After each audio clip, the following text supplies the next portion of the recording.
हरे कृष्णा, राधे राधे। श्री बांके बिहारी जी के चमत्कार।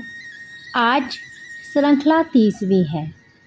प्रसंग है वृद्ध बंगाली बाबा को कैसे बांके बिहारी जी का दर्शन प्राप्त हुआ। एक वृद्ध भक्त बंगाली सज्जन जीवन के चौथेपन में तीर्थ यात्रा पर निकले। कलकत्ता से चलकर वह घूमते घूमते भगवान कृष्ण श्री बांके बिहारी जी के दर्शन के लिए वृंदावन आए। श्री बिहारी जी के दर्शन करने के बाद ऐसा प्रगाढ़ प्रेम भाव उमड़ा कि प्रभु से मिलने के बाद यहीं के रह गए। प्रभु से दरबार से संबंध जोड़ने के लिए उन्होंने मंदिर के गोस्वामी जी से प्रभु की कोई सेवा मांगी। बंगाली सज्जन के अति वृद्ध अवस्था को देखते हुए गोस्वामी जी ने मना किया। कहा कि बाबा, इस उम्र में आप क्या सेवा कर पाएंगे, आप रहने दें और शरीर को विश्राम दें। लेकिन भक्त बाबा नहीं माने और बार बार विनती करते रहे। जब उन्होंने बहुत विनती की तो गोस्वामी जी ने मंदिर के चौखट पर रात का पहरा देने की सेवा लगा दी। कहा कि बाबा, ध्यान रखना कि मंदिर में कोई चोर उचक्का न प्रवेश कर पाए। भक्त बाबा प्रभु की सेवा पाकर बड़े प्रसन्न हुए।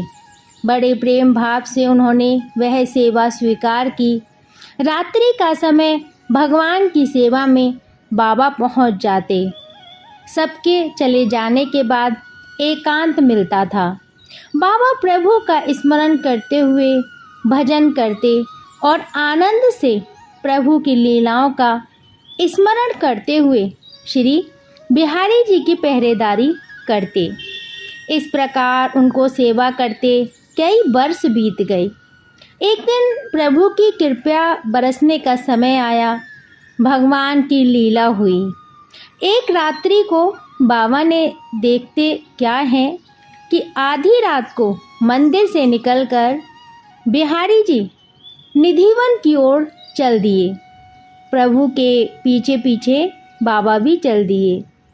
निधिवन के निकट पहुँचते पहुँचते सुकोमल अंगों वाले बालक श्री बिहारी जी थक गए। बाबा को लक्ष्य करते हुए श्याम सुंदर ने मुड़ के देखा। भक्त बाबा पीछे ही चले आ रहे थे।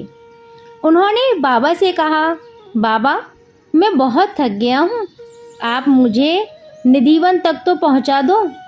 बूढ़े बाबा बालक श्याम सुंदर को कंधे पर बैठकर निधिवन की चौखट तक ले गए। वहाँ पहुंचकर भगवान ने कहा, बाबा, मुझे यहीं उतार दीजिए और आप यहाँ प्रतीक्षा कीजिए। बाबा के मन में कौतूहल जागृत हुआ कि प्रभु इतनी रात गए निधिवन में क्यों आए हैं। यह जानने की इच्छा से उन्होंने एक आले झिर्री से झांक कर देखा तो उन्हें भीतर दिव्य प्रकाश गोचर हुआ। उस दिव्य आलोक में उन्होंने देखा कि प्रभु श्री किशोरी जी के संग रास प्रसंग रचा रहे थे।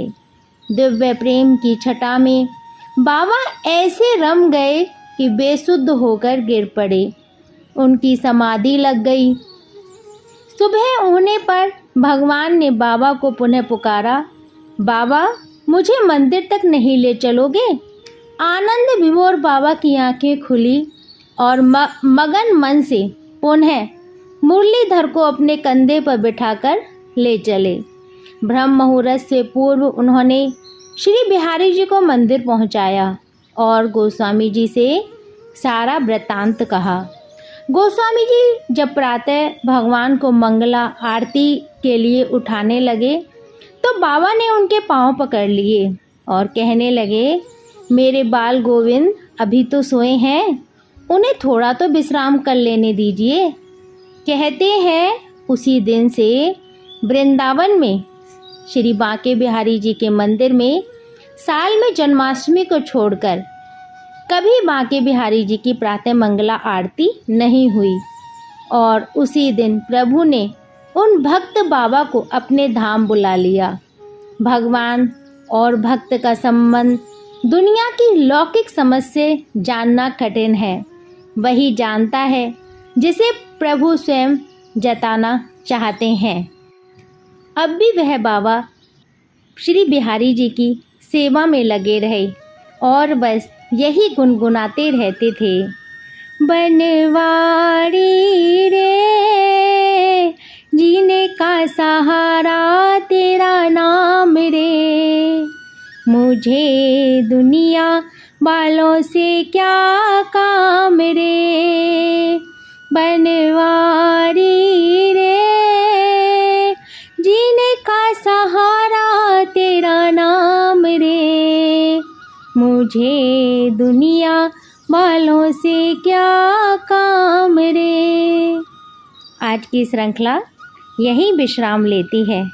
ऐसे है हमारे श्री बांके बिहारी जी, जब जिसको चाहें दर्शन दे सकते हैं, जिस पर चाहें कृपा कर सकते हैं। श्री बिहारी जी साधन साध्य नहीं, कृपया साध्य हैं।